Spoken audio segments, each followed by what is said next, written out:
आज जिस तरह से पूरा देश निर्भया के लिए इंसाफ मांग रहा है और जिस तरह से 2012 में निर्भया कांड के वक्त दिल्ली समेत पूरे भारत में गुस्सा फूटा था, उसी तरह आज से तकरीबन 45 साल पहले भी ऐसी ही एक घटना हुई थी। और उस वक्त पूरे हिंदुस्तान ने पहली बार इस तरीके की कोई विभत्स, क्रूर और दिल को कचोटने वाली घटना सुनी थी। उस घटना को भी हमारे देश की राजधानी दिल्ली में ही अंजाम दिया गया था और उस घटना को लेकर लोगों में इतना गुस्सा था कि उसको देखते हुए उस वक्त के प्रधानमंत्री मोरारजी देसाई को खुद इस केस में दखल देना पड़ा था। और शायद भारत में बहुत ही कम ऐसे केस हुए हैं जिसमें इतनी जल्दी फैसला आया, और न सिर्फ फैसला आया बल्कि फांसी भी दे दी गई हो, केवल 4 साल के अंदर। हालांकि ये 4 साल भी बहुत लंबा समय होता है, पर आजकल के केस को देखते हुए ये समय कम लगता है। जैसा कि निर्भया केस को ही ले लीजिए, आज 7 साल से ज़्यादा का वक्त हो गया है, पर इसके दोषी आज भी जिंदा है। तो महज 4 साल के अंदर लोअर कोर्ट से लेकर हाई कोर्ट से लेकर सुप्रीम कोर्ट तक ने अपना फैसला सुना दिया था। और शायद इसकी वजह थी लोगों का गुस्सा, जिसकी वजह से उस समय की सरकार और हमारी न्यायिक व्यवस्था के ऊपर प्रेशर आया और उन्होंने इसके ऊपर जल्द से जल्द काम किया। मैं बात कर रहा हूँ रंगा बिल्ला की, जिसका नाम सुनते ही उस वक्त और आज भी जो इसके बारे में सुनता है उसकी रूह तक कांप जाती है। तो चलिए अब मैं सीधे कहानी पे आता हूँ। आज की कहानी थोड़ी लंबी हो सकती है, तो इसे बड़ी ही तसल्ली से पूरा सुनिएगा। मुझे उम्मीद है कि कहानी सुनने के बाद आपको ऐसा नहीं लगेगा कि आपका समय बर्बाद हो गया। हेलो दोस्तों, नमस्कार। मेरा नाम है आकाश और आप लोगों का बहुत बहुत स्वागत है इस चैनल पर। उम्मीद करता हूँ कि आप लोग बहुत अच्छे होंगे। 26 अगस्त 1978 को दिल्ली के मजलिस पार्क इलाके से 2 लोग निकलते हैं। उसके बाद ये दोनों एक जगह से एक कार चोरी करते हैं। उस कार में कुछ कमी थी तो उन्हें मज़ा नहीं आता, तो वो उस कार को बीच रास्ते में कहीं छोड़ देते हैं और एक और कार उठाते हैं। और थोड़ी देर चलाने के बाद उस कार में कुछ खराबी आ जाती है तो वो उसे भी छोड़ देते हैं। फिर वो लोग अशोक होटल के सामने से एक तीसरी कार और उठाते हैं और ऐसा करते करते शाम हो जाती है। इधर गीता चोपड़ा और संजय चोपड़ा, दोनों भाई बहन, शनिवार 26 अगस्त 1978 की शाम को लगभग 6 बजे धौला कुआं ऑफिसर मैस कंटेनमेंट एरिया के अपने घर से निकलते हैं। उन लोगों को वहां से संसद मार्ग स्थित ऑल इंडिया रेडियो आकाशवाणी के स्टूडियो में पहुंचना था। गीता चोपड़ा की उम्र 16.5 साल थी और वो जीसस एंड मैरी कॉलेज की फर्स्ट ईयर की स्टूडेंट थी। और संजय की उम्र 14 साल थी और वो मॉडर्न स्कूल जो कि बाराखंबा रोड पे है उसमें 10वीं क्लास का स्टूडेंट था। इन दोनों के पिता captain Madan Mohan Chopra Indian navy में ऑफिसर थे।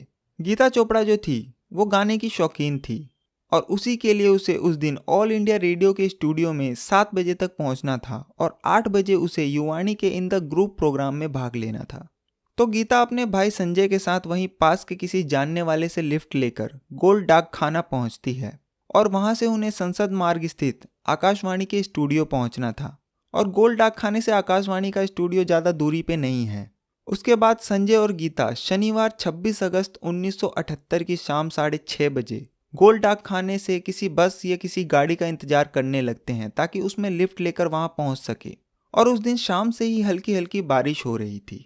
उसके बाद शाम 6:30 बजे के आसपास उस हल्की हल्की बारिश में दोनों को सामने से आती एक मस्टर्ड कलर की फिएट कार दिखाई देती है और दोनों उस कार में लिफ्ट मांगने के लिए हाथ देते हैं। उसके बाद वो कार वहां रुकती है और दोनों उसमें बैठ जाते हैं और वो कार वहां से चल देती है।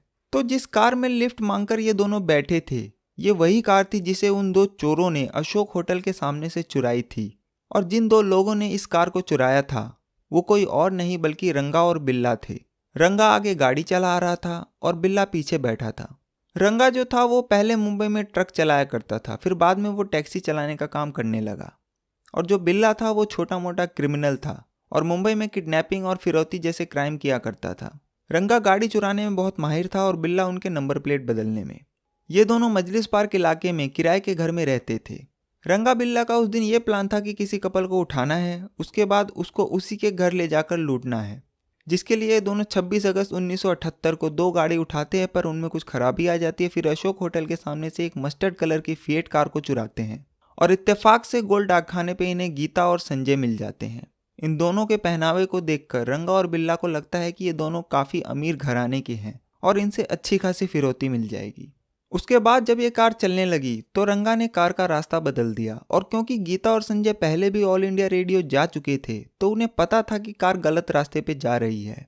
उसके बाद गीता और संजय ने जब इसका विरोध किया तो बिल्ला जो कि पीछे बैठा हुआ था उसके पास एक 3 फीट लंबा किरपान था और उसने उसे निकाला और इन दोनों को डराने लगा।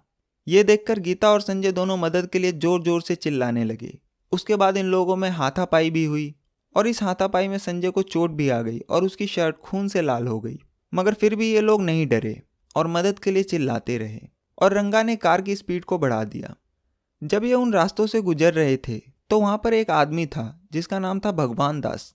वो अपने स्कूटर पर बंगला साहिब से नॉर्थ एवेन्यू की तरफ जा रहा था। अचानक उसके बगल से एक कार बड़ी तेज स्पीड में निकलती है और एक लड़की की दबी हुई चीख उसे सुनाई देती है, तो वो उस गाड़ी का पीछा करता है। जब वो गाड़ी आगे रेड लाइट पे जाकर धीमी हुई तो भगवान दास ने उस कार के बगल में जाकर पूछा कि क्यों भाई, क्या हो रहा है।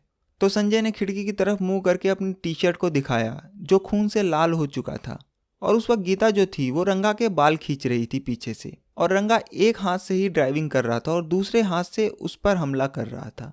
ऐसा करते देख कई राहगीरों ने उस कार को रोकने की कोशिश की। एक आदमी तो कार की खिड़की से लटक भी गया था पर वो उसे रोकने में नाकाम रहा और उसके बाद रंगा ने गाड़ी को और तेज भगाया और मंदिर मार्ग और पार्क स्ट्रीट की क्रॉसिंग पर रेड लाइट जंप करके भाग गया। उस मस्टर्ड कलर की फिएट का नंबर था HRK 8930। तो एक आदमी ने 100 नंबर पर दिल्ली पुलिस को कॉल करके बताया कि ऐसे ऐसे एक गाड़ी में 2 लोग हैं और वो 2 बच्चों को जबरदस्ती किडनैप करके ले जा रहे हैं। और ना सिर्फ उस घटना के बारे में बताया बल्कि उस गाड़ी का नंबर भी बता दिया।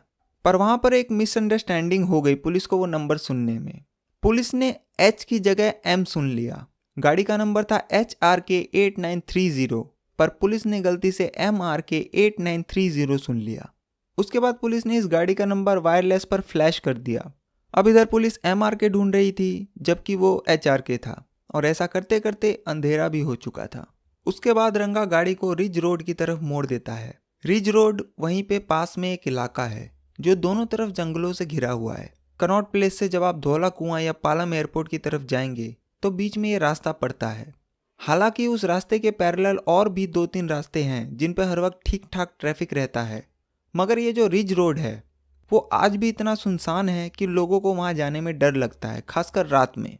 अब उस रोड पे स्ट्रीट लाइट्स वगैरह लगा दी गई है पर आज से तकरीबन 40-45 साल पहले ये रोड और भी सुनसान हुआ करता था और बहुत ही कम लोग उस तरफ जाया करते थे। तो रंगा गाड़ी को एक सुनसान जगह पे लगाता है, हालांकि वो पूरा रोड ही सुनसान था। उसके बाद बिल्ला गीता और संजय से पूछताछ करता है कि कौन हो, फादर क्या करते हैं, क्योंकि उनका इरादा ही था कि उनको किडनैप कर फिरौती लेना, जिसकी तलाश में वो दोनों सुबह से निकले हुए थे। फिर जब ये दोनों अपने बारे में बताते हैं कि ये दोनों नेवल ऑफिसर के बच्चे हैं तो उन्हें लगता है कि ये इतने अमीर नहीं हैं और इनसे फिरौती नहीं मिल पाएगी। तो रंगा जो था वो बिल्ला से बोलता है कि इन दोनों को उतार देते हैं और किसी और शिकार को ढूंढते हैं, नेवी ऑफिसर के बच्चे हैं, खामखा में फंस जाएंगे। पर बिल्ला जो था वो क्रिमिनल था और थोड़ा गुस्से वाला और अग्रेसिव भी था। रंगा उसे कई बार समझाने की कोशिश करता है पर बिल्ला नहीं मानता। उसे इस बात का गुस्सा था कि इन लोगों की वजह से इतनी परेशानी झेली तो कुछ तो मिलना चाहिए। इस दौरान गीता और संजय बचने के लिए उन दोनों पे फिर से हमला कर देते हैं और फिर गुस्से में ये दोनों भी अपने उस किरपान से गीता और संजय पर हमला करते हैं। पर चूंकि गीता और संजय इस काबिल नहीं थे कि इन दोनों बदमाशों का सामना कर सके और उम्र भी कच्ची, तो आखिर में इस गुत्थम गुत्थी में इन दोनों को कई कट्स लगते हैं उस किरपान से और खून भी निकल जाता है। फिर भी वो लगातार चीख रहे थे मदद के लिए। इस हाथापाई के होने से बिल्ला को और गुस्सा आ गया और वो मन में सोच लेता है कि कुछ न कुछ तो करना है इन दोनों का। उसके बाद रंगा और बिल्ला इन दोनों को बहलाते फुसलाते हैं कि हम तुम्हें छोड़ देंगे। गीता से कहते हैं कि तुम बाहर निकलकर किसी फैमिली वाली कार को हाथ देना, उसके बाद हम उसमें बैठ जाएंगे और तुम लोग चले जाना। ऐसा बोलकर रंगा बिल्ला इन दोनों को शांत करते हैं। उधर धौला कुआं के उस ऑफिसर क्वार्टर में जहां से गीता और संजय शाम 6 बजे से निकले हुए थे, बड़ी ही बेचैनी से 8 बजने का इंतजार हो रहा था, क्योंकि 8 बजे उनकी बेटी गीता का प्रोग्राम आना था और वो बहुत खुश थे। 8 बजने से पहले ही रेडियो का signal all India radio Akashvani की फ्रीक्वेंसी पे सेट कर दिया जाता है और इंतजार होने लगता है। 8 बजते ही रेडियो पे युवाणी का इन द ग्रुप प्रोग्राम शुरू होता है, पर उन्हें गीता के बजाय किसी और लड़की की आवाज़ सुनाई देती है, तो उन्हें लगता है कि शायद गलत चैनल लगा दिया। फिर वो दोबारा से चेक करते हैं पर चैनल सही था। फिर वो और इंतज़ार करते हैं कि शायद लास्ट में गीता का परफॉर्मेंस आए, पर पूरा प्रोग्राम ख़त्म हो जाता है मगर गीता की आवाज़ उन्हें सुनाई नहीं देती। ऐसा देखकर ये लोग थोड़ा घबराते हैं और उनके पिता कैप्टन मदन मोहन चोपड़ा अपना स्कूटर लेकर करीब 9 बजे के आसपास सीधा संसद मार्ग स्थित आकाशवाणी केंद्र पहुंच जाते हैं। फिर वो रिसेप्शन पे जाकर इन दोनों के बारे में पता करते हैं तो वहाँ पे इन दोनों के नाम की कोई एंट्री ही नहीं थी। अब उनकी बेचैनी और बढ़ जाती है। फिर वो इन द ग्रुप प्रोग्राम के मैनेजर से मिलते हैं और क्योंकि गीता और संजय पहले भी वहाँ आ चुके थे तो वो इन दोनों को अच्छी तरह से पहचानते थे। फिर इनके पिता उनसे गीता और संजय के बारे में पूछते हैं तो वो बताते हैं कि हाँ, आज तो गीता का परफॉर्मेंस था, पर काफ़ी देर इंतजार करने के बाद जब गीता नहीं आई तो हमें मजबूरन किसी और से ये प्रोग्राम करवाना पड़ा क्योंकि ये शो ऑन एयर होना था। उनकी ये बात सुनने के बाद उनके पिता के माथे पर परेशानी की लकीरें और बढ़ जाती है। उसके बाद वो उसी केंद्र से इधर उधर रिश्तेदारों के यहाँ फ़ोन करना शुरू कर देते हैं, पर कोई फ़ायदा नहीं होता। वो अपने घर भी फ़ोन करते हैं कि कहीं दोनों वहाँ पहुँच गए हो, पर वहाँ भी उनका कोई पता नहीं था। उधर कैप्टन चोपड़ा गीता और संजय के बारे में पता करने में लगे हुए थे। इधर बिल्ला इन दोनों को शांत करने के बाद रंगा को आंखों ही आंखों में इशारा करता है और रंगा संजय को अपनी गाड़ी से निकालकर तकरीबन 100 मीटर की दूरी पर ले जाकर अपने उस 3 फीट लंबे किरपान से संजय पर जानलेवा वार करता है और संजय गिर पड़ता है, पर उसकी सांसें अभी भी चल रही थी। और क्योंकि वो प्रोफेशनल क्रिमिनल नहीं था और उसने पहले किसी की जान नहीं ली थी तो वो एक वार तो जोश जोश में कर देता है, पर दूसरा वार करने की उसमें हिम्मत नहीं होती। और जिस दौरान वो संजय को गाड़ी से दूर ले जाकर मारता है उस वक्त गाड़ी में बिल्ला गीता के साथ जबरदस्ती करता है और उसका बलात्कार करता है। गीता अपने आप को बचाने की बहुत कोशिश करती है पर वो नाकाम रहती है। फिर रंगा वापस आता है तो बिल्ला उससे इशारों में पूछता है कि काम हुआ, तो वो भी इशारे में बताता है कि एक वार किया। बिल्ला जो था वो शुरू से ही ऐसे काम करता आ रहा था तो उसे पता था कि एक वार से कुछ नहीं होने वाला। उसके बाद वो खुद जाता है वहां पर जहां संजय पड़ा था और उस पर कई वार करता है और उसकी मौत हो जाती है। और इस दौरान रंगा गीता के साथ रेप करता है। फिर जब बिल्ला वापस आता है तो गीता को बोलता है कि हम तुम्हारे भाई को वहां छोड़कर आए हैं और अब तुम्हें भी छोड़ देंगे। ये कहकर गीता को अब गाड़ी से बाहर निकाला जाता है और कपड़े वपड़े पहनाने के बाद उसे संजय की लाश के पास ले जाया जाता है। रंगा गीता के दाहिनी तरफ यानी राइट हैंड साइड में चल रहा था और संजय की लाश से कुछ कदम पहले बिल्ला रंगा को इशारा करता है और वो गीता से थोड़ा आगे होकर चलने लगता है। फिर बिल्ला पूरी ताकत लगाकर उस किरपान से गीता की गर्दन पे वार करता है और गीता वहीं गिर जाती है। उसके बाद बिल्ला उस पर कुछ और वार करता है और फिर उसकी भी मौत हो जाती है। फिर वो उसकी लाश को भी वहां झाड़ी में फेंक देते हैं। उसके बाद वो उस गाड़ी का नंबर प्लेट बदल देते हैं और अब उस गाड़ी का नंबर हो गया था DH1280 और वहां से निकल जाते हैं। रेप के दौरान गीता ने अपने आप को बचाने के लिए बिल्ला के सर पर उसी के किरपान से हमला किया था, जिसकी वजह से काफी गहरा जख्म हो गया था बिल्ला के सर पर। तो वहां से निकलकर रात करीब 10:45 पर वो अपने उस जख्म का इलाज कराने वेलिंगटन हॉस्पिटल पहुंचते हैं, जिसे कि अब राम मनोहर लोहिया हॉस्पिटल के नाम से जाना जाता है, जो कि बाबा खड़क सिंह रोड पर है। ये उसी एरिया में है और रिज रोड से ज़्यादा दूरी पे नहीं है ये हॉस्पिटल। उसके बाद रंगा बिल्ला उस हॉस्पिटल के इमरजेंसी वार्ड में इलाज के लिए पहुंचते हैं तो वहाँ एक पुलिस वाला होता है और अक्सर हॉस्पिटल के इमरजेंसी वार्ड में कोई ना कोई पुलिस वाला जरूर होता है ताकि कोई पुलिस केस आए तो वो उसे हैंडल कर सके और इलाज में देरी ना हो। तो पुलिस वाला उनसे इस चोट के बारे में पूछता है तो वो बोलते हैं कि कालीबाड़ी इलाके में कुछ लुटेरों ने इनकी घड़ी छीन ली और सर पर वार करके भाग गए। उसके बाद बिल्ला की मरहम पट्टी वगैरह होती है। फिर पुलिस उनके साथ उस कालीबाड़ी इलाके में पहुंच जाती है और वो दोनों उस पुलिस वाले को कालीबाड़ी के ऐसे ही किसी जगह पे ले जाकर उल जलूल झूठ बोलकर और गलत रिपोर्ट लिखाकर ये दोनों रात करीब 1:45 पर वहां से निकल जाते हैं। उधर गीता और संजय के पिता को जब इन दोनों के बारे में कुछ पता नहीं चलता तो वो मजबूर होकर पुलिस स्टेशन पहुंचते हैं और इन दोनों की मिसिंग रिपोर्ट लिखवाते हैं।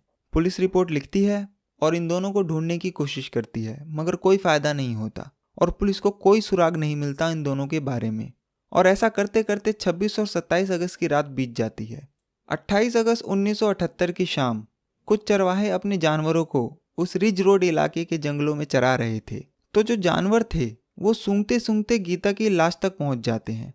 उसके बाद वो चरवाहा भी उनके पीछे पीछे उस जगह पर पहुंचता है तो गीता की लाश देखकर चौंक जाता है क्योंकि उसकी कंडीशन बहुत खराब हो चुकी थी और क्योंकि उन पे उस किरपान से कई वार किए गए थे तो पूरा शरीर बहुत ही बुरी हालत में था।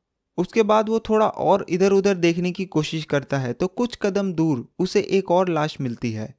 फिर वो घबराकर पास की एक जगह जाता है जहां पुलिस अक्सर बैठा करती थी और उनको ये इन्फॉर्मेशन देता है। उसके बाद पुलिस वहाँ पहुँचती है तो देखती है कि 2 लाशें पड़ी हैं, एक लड़का और एक लड़की, और उनके पास 2 लोगों की मिसिंग रिपोर्ट पहले से ही थी। तो उन्हें अंदाजा हो जाता है कि ये बॉडी उन्हीं मिसिंग बच्चों की है। फिर कैप्टन चोपड़ा को बुलाया जाता है बॉडी की शिनाख्त करने के लिए। वो आने के बाद दोनों की शिनाख्त करते हैं और अब कंफर्म हो जाता है कि ये दोनों बॉडी गीता और संजय की है, जिसे पुलिस पिछले 2 दिनों से दिल्ली के हर कोने, इवन दिल्ली के बाहर भी ढूंढ रही थी। उनकी बॉडी उनके घर से महज 4-5 किलोमीटर दूर मिली। उसके बाद बॉडी को पोस्टमार्टम के लिए भेज दिया जाता है और रिपोर्ट में ये पता चलता है कि गीता के साथ बलात्कार भी हुआ है। ये खबर मीडिया में जैसे ही आती है तो पूरे भारत में आग की तरह फैल जाती है। पूरे हिंदुस्तान ने पहली बार इस तरह की कोई दिल दहला देने वाली खबर सुनी थी कि कोई कैसे 2 मासूम बच्चों के साथ पहले जाति, फिर बलात्कार और फिर मर्डर कर सकता है। उसके बाद इनके पिता भी मीडिया के सामने आते हैं और अगले दिन इन दोनों बच्चों की तस्वीरों के साथ ये सारी खबरें छपती हैं। इनकी तस्वीर देखकर कई लोग सामने आते हैं और ये वही लोग थे जिन्होंने गोल मार्केट के आसपास इन बच्चों को उस कार में देखा था और मदद करने के लिए सामने आए थे। और ये लोग कहते हैं कि हमने इन दोनों अपराधियों को देखा है और हम इनको पहचानते हैं। फिर इन लोगों के जरिए स्केच आर्टिस्ट से रंगा बिल्ला का स्केच बनवाया जाता है और इन पे इनाम रखकर इनके पोस्टर हर जगह और न्यूज़पेपर में भी छपवा दिए जाते हैं।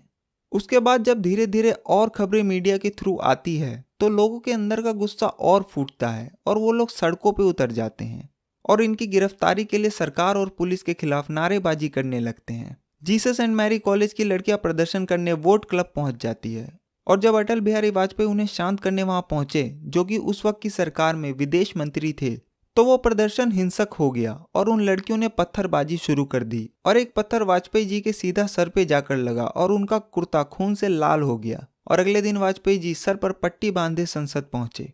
लोगों के गुस्से को देखते हुए उस वक्त के प्रधानमंत्री मोरारजी देसाई को खुद इस केस में दखल देना पड़ा। आपने बहुत ही कम ऐसा देखा होगा कि देश का प्रधानमंत्री किसी आम इंसान के घर जाता हो, मगर इस केस के दौरान मोरारजी देसाई खुद कैप्टन मदन मोहन चोपड़ा के घर जाते हैं और उनको सांत्वना देते हैं। मगर जिसने अपने दोनों बच्चों को एक ही झटके में खो दिया हो, वो इतनी जल्दी कैसे शांत हो सकता है।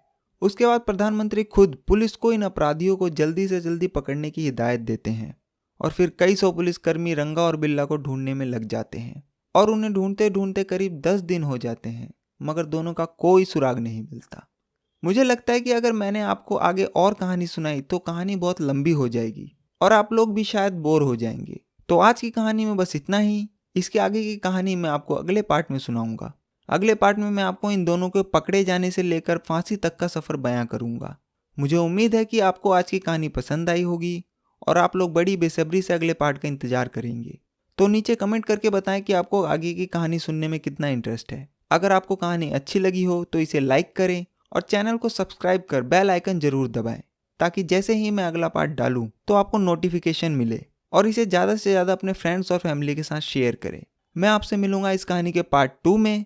तब तक के लिए अपना ख्याल रखिए। Thank you very much.